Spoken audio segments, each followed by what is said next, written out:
Hey there, it's Julie Hutchison here from Think, Be, Do Leadership. And today's the day is conflict is your friend. And I'm always going on about how we need to grow our teams to grow team performance, but it's not always like that, is it? Because sometimes they don't feel right. The people don't feel right. And we feel like, oh, I've got conflict and problems and I don't like Bob or whatever it is. And it affects us. And so that's what we want to talk about today. We've only got sort of 15, 20 minutes because I promised it would be short. So what I've done is I've taken some of my favorite part of one of my courses, my Confident Communicator course, and I've taken out the conflict model and I'm just going to show you part of it today, and the bit about what is it that we need to be looking at? Why do we need to be looking at it? And a quick tip at the end that's going to, I reckon, make all the difference to you in your ability to deal with conflict and to deal with difficult people, difficult conversations, and all of those things, which means that you're going to be able to use that in the business and grow your business. So that's what we're going to do today. And as it says there, conflict is your friend with a bit of luck. So here we go. Maybe conflict is a bit like this for you. Maybe you feel like you get angry and you don't know how to deal with it and you hold it all in, and then eventually it all just blurts out and you say the wrong thing. Or you've got a team of people and they're arguing and you don't know how to deal with that and they won't work together. Maybe they are fed up with you and you don't know how to deal with those difficult conversations, or they're not performing and you just think, oh, I need to say it, but I don't know how, and I don't want to upset people. And so we avoid. So maybe it's like that for you, where we just don't like it. It's a little bit icky, let's say. But wouldn't it be better if it was like this, where actually we had a team where we were happy to talk about the good things and the bad things. We were happy to talk about the difficult things, and that we were collaborative in the way that we do that, and that it was comfortable and we were confident to deal with the things that need to be said and to tackle those issues in the business that need to be dealt with. And when we do, we then end up with a more open and collaborative culture in our business, which means that people are more happy, they're more productive, and they grow. Wouldn't that be nice? Okay, if you're watching live, then do let me know if that sounds like a good idea to you. That's what we're going to talk about today. And if you're on the replay, then obviously please do, and I'll check out for comments. So that's what we're talking about. Because why am I talking about this? Well, this is the thing. Collaborative teams grow businesses. So if you have a business that is growing, or you're in a business that is growing, or you have a target to be growing when you're working inside a business, say you've got a team and that's part of what you're meant to be doing, then this is so important. Because if you don't do it, then when people aren't happy, they're not collaborative. When they're not collaborative, then it's the big old cross your arms and not want to do the work, and therefore people just come to work for the money or they leave, and therefore you are going to be stuck with costs and hassle if you don't. So it's so important that we do. And why now? Why do we care now? Well, at the moment, I would say that costs are going up in all walks of life, but in business as well. People are quicker to get fed up with their jobs, quicker to get fed up with their people and their boss. And therefore now is the time to make a collaborative team that wants to be together. I was just talking to a wonderful chap the other day who said he's only 3 out of 10 people that he employed are still there 6 months later, which is a huge cost to the business. So now is the time to get this right and understand about what causes conflict and what we can do about it. So let's have a look, because we're 4 minutes in already. Let's have a look at this. Conflict needs to be your friend. And we just listed a few of these things. Bad feelings. If we feel bad, then we don't want to be at work. Let's just look at this map, let's say a roadmap to disaster. Bad feelings means that we don't feel good. When we don't feel good, we don't want to do stuff. So we are not productive. Lack of productivity. It then leads to things like sickness and high turnover, as we just discussed. But then we don't deal with it. We stick our head in the sand and we think it's going to go away. And it doesn't, and it gets old and hairy, and then it gets even more awkward, and the issue gets worse. It gets what I call old and hairy, meaning that it's much harder to deal with that, because we've left it too long and it's just got a little bit out of hand, and now it's a little bit uncomfortable to actually mention. And then when the issues get worse, it doesn't just impact the 2 people or 3 people or you when in conflict. Trust across the whole team deteriorates because they see you not dealing with it. They see you not being able to get rid of these issues and to create a collaborative team. So trust deteriorates across the whole team. And that means that we start having costs of the business around that lack of productivity and around that sickness. Projects start to falter, especially now, because we haven't got the staff, or nobody's trying, or nobody wants to work with Bob, for example. Bob's always a poor old bloke who nobody wants to work with. And then, of course, when it gets so bad, people are going to leave because they can choose to. Like I said, nowadays particularly, it's very difficult to keep people. Hey, Katie, nice to see you. And so when that happens, people leave, it costs you money, your profitability suffers. So conflict does need to be your friend, because if you don't, this is the road or the path that you're going down. Okay, so what do we do? Well, let's have a look at why we avoid this conflict. And Katie, you're my best you've seen some of these slides, because as I said, this is pulled out of some of the work that we've done with our communication champions. So why do we avoid conflict? Well, first of all, expectations.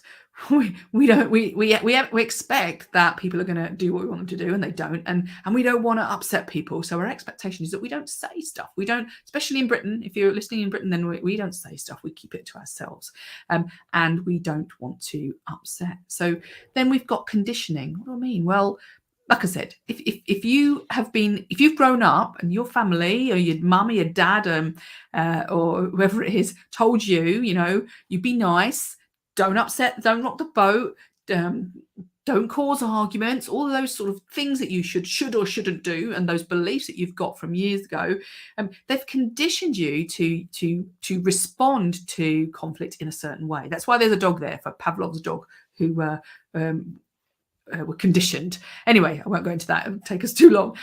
So conditioning. Why do we avoid conflicts? Because we don't want to be in a difficult conversation. We don't want to sit in a difficult situation. And because we don't know how to deal with it, we don't want to be there. So the easiest thing for us is to avoid. Hey, say hello if you're listening live, by the way.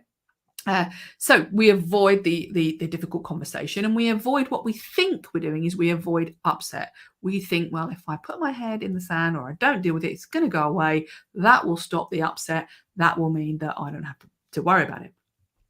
It's not true, by the way. That doesn't avoid the upset at all. It just makes it worse. Next, avoid being vulnerable, because, hey, if we've got to be honest and we've got to be a little bit open and listening, and we might have done something a little bit wrong, then that makes us vulnerable, because somebody can come back and stab us in the back or tell us, we're a bad person or whatever it is. Especially if we've been conditioned to think that we are a bad person when we say something, let's say, negative to somebody. And so we avoid it. We don't want to be vulnerable. But the problem is that's totally the wrong way to do it, because by being vulnerable and being open and listening, that is one of the key things to actually getting rid of the conflict completely. So we're avoiding being vulnerable. Next thing, ego. Okay, we don't like being wrong. We want to be seen as the one who does and the one who is and the one who can, and we don't want to look silly. So our ego stops us from maybe being able to say, yeah, that might have been me, or maybe I could do something differently. And so that holds us right back in our tracks. And it goes in hand with the next one, which is stubbornness, which is, well, I don't want to be able to, I don't want to have to say I'm sorry or I'm wrong, and I'm not even going to listen to the other person's point of view, because I'm stuck in my position of I'm right, and that holds a lot of us back. So we avoid the conflict because we don't want to have this these things going on for us. But that just makes a right mess of things. So what happens when we don't deal with it? Well, here we go. Let's just look at an escalation. This is from the data center, the Danish Center for Conflict Resolution, and I love it because it's got pictures on it. So I thought I'd use it too. So here we go. Initially, it starts with that disagreement there, but then we get to the next stage, let's say, of it. We think it's going to go. So we just have a little disagreement. I don't like you. You don't like me. And then we get to personification. Well, like, it's your fault. But then if we don't deal with it, then we feel bad because somebody said it's your fault. So the problem expands. So we start blaming each other. And we then move up to, well, I'm not even going to talk to you. The dialogue is abandoned because we're not going to talk. And then we start saying, well, they're the enemy. And we start talking about that person, or we start looking at that person with next thing is open hostility. We start looking at them, and then we start having that outward, maybe passive aggressive, but probably fairly open hostility. And then eventually it gets to that top where it's like, I don't want to be anywhere near you. I'm going to get away from you as far as I can. And people leave. So you can see how it escalates. And really what we need to do, and the easiest way to deal with this, is to get rid of it at the start. If you've got a disagreement, talk about it. But let's have a look a little bit about why we don't in a more detailed way. Excuse me. I want to look at this.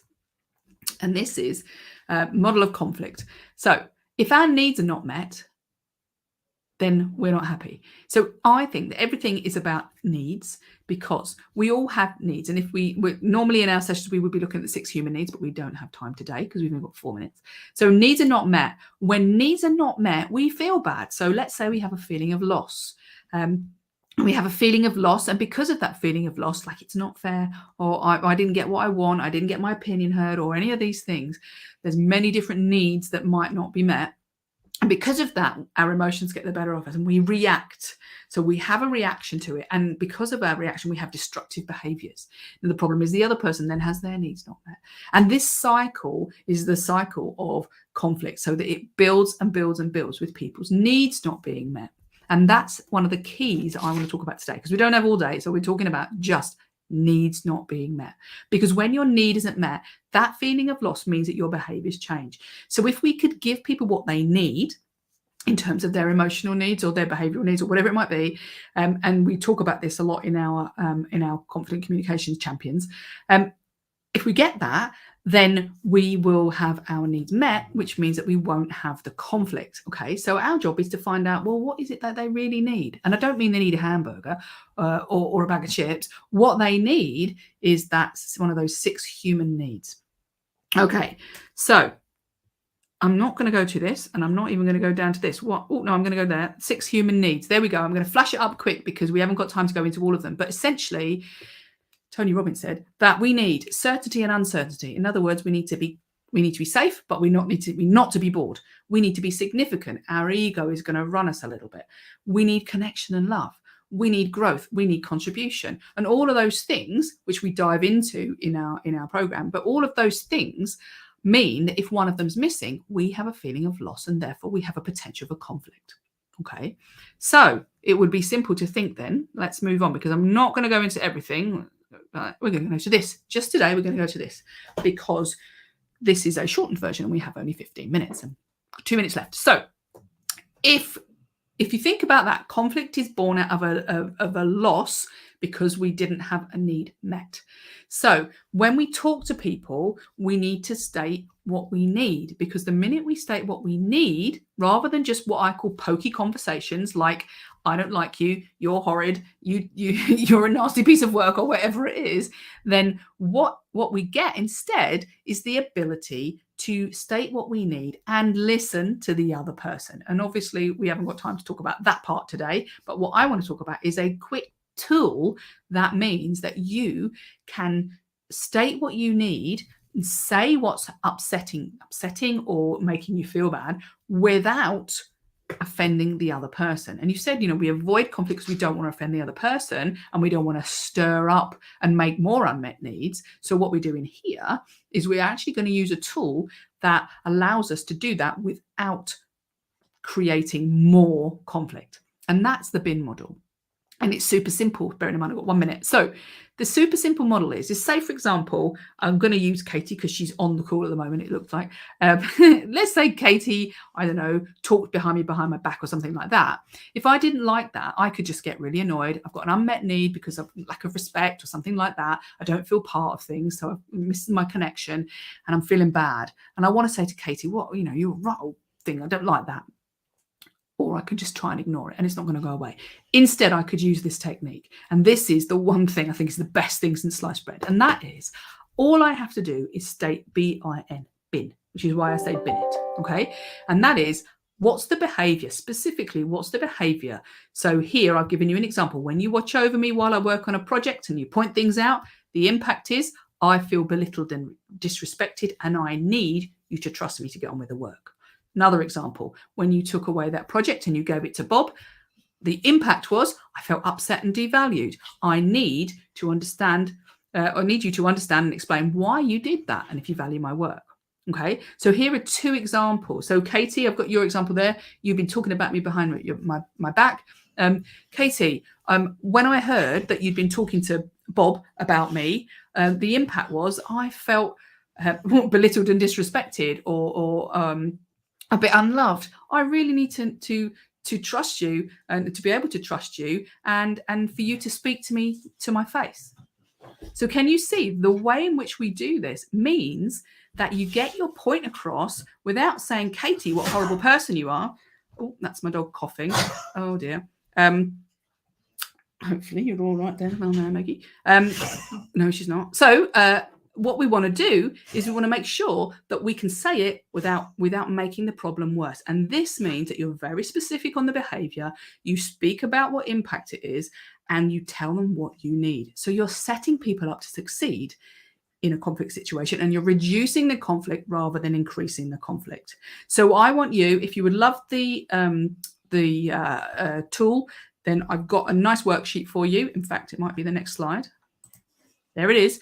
Very simply, so you can actually just make some notes and practice behavior, impact, need. If you do that, you will see such a difference in the way in which you deal with conflict. So that's just one tool on our confident conversation communication course. And I think it's one of the best tools that we've got, because it's just the simplest thing, and it will mean that you have access to reduction of conflict rather than increasing conflict when you deal with it. So that is our 15 minutes, although I've done 17 minutes training for today, and I hope you enjoyed it and my dog didn't cough too much. And I will see you next week for more tools, techniques and opinions on how to be the best communicator and to create the best impact as a leader in your business. If you have any questions, please feel free to I'm going to put a little note on the thing. There you go. You book in and speak to me if you want to speak to me specifically about your situation, but please feel free to message and let me know if you would like a copy of the slides or the sheet, and you can comment to me exactly how have you been using this, because that's what I really would love to know. Okay, take care, and I'll speak to you next week.